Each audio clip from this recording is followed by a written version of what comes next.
Hi crew, I'm going to read a book today called Madeline. This is a book for my friend Lorena.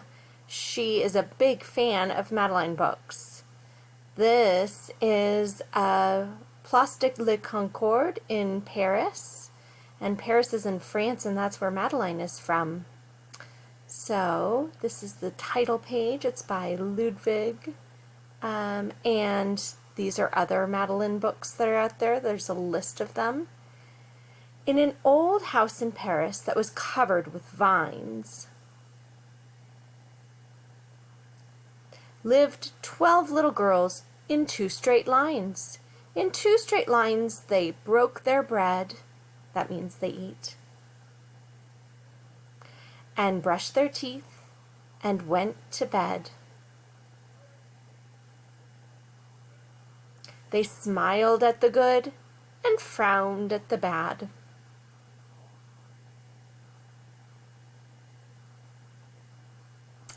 And sometimes they were very sad. They left the house at 9:30 in 2 straight lines. In rain or shine.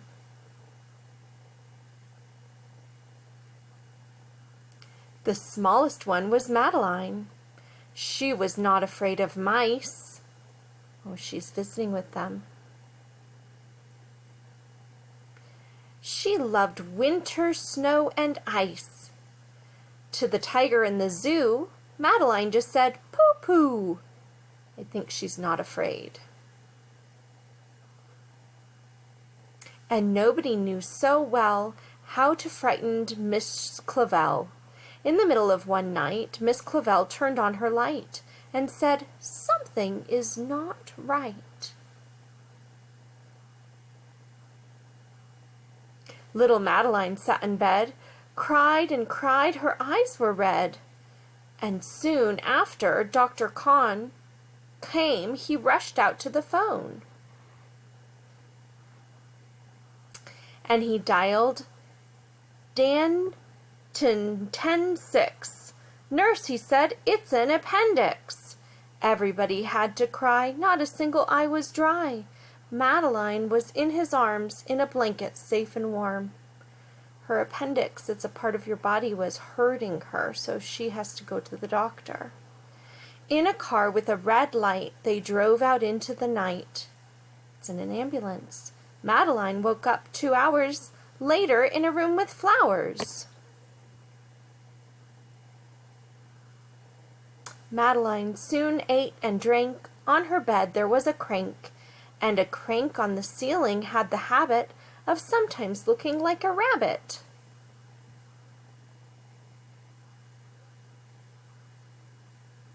Outside were birds, trees, and sky, and so 10 days passed quickly by. One nice morning Miss Clavel said, "Isn't this a fine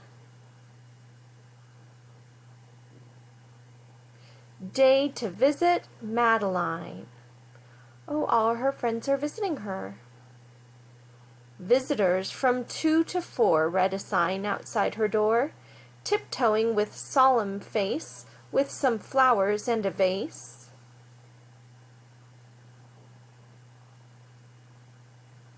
In they walked, and then said, "Ah," when they saw the toys and candy and the dollhouse from Papa. But the biggest surprise by far, on her stomach was a star. She'd had her appendix out. "Goodbye," they said, "we'll come again." And the little girls left in the rain.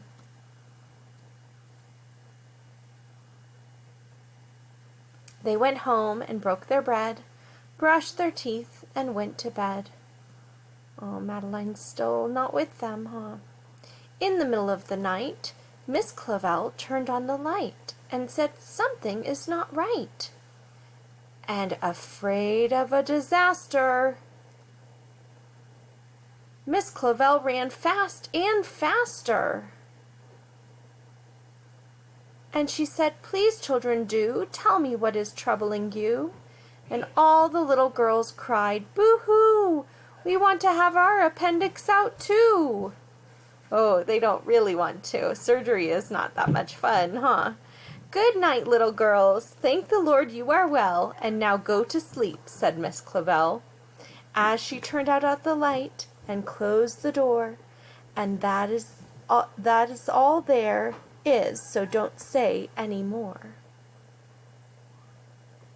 All right, that's the end of the story, Madeline. I hope you enjoyed it, and I hope you're having a great week. Bye.